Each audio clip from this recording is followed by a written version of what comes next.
Na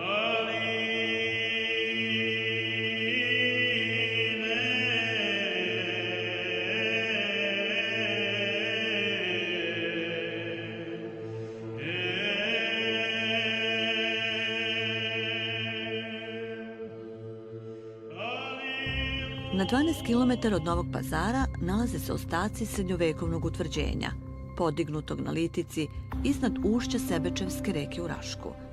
Kamera iz vazduha skenira prostor, koji je arheolog Marko Popović istraživao 80. godina 20. veka. Vidimo ostatke bedema, kula i temelje nekoliko objekata. Po slojevima zemlje naslućujemo i dvorsku palatu, u kojoj u drugoj polovini 12. veka boravio Stefan Nemanja. Njegova porodica je bila u srodstvu sa raškim velikim županom Urošem II. I sa dukljanskim kraljevima. U doba Stefana Nemanje, u litici ispod bedema tvrđave Ras, podignut je mali pećinski manastir posvećen svetim arhanđelima Mihajlu i Gavrilu.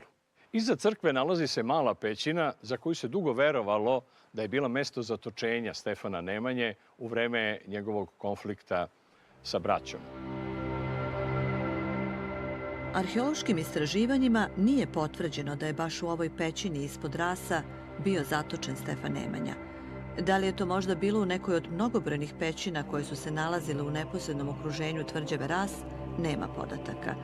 Jedino legenda koja se i danas pripoveda u narodu kaže da se na čudesan način izbavio iz nje.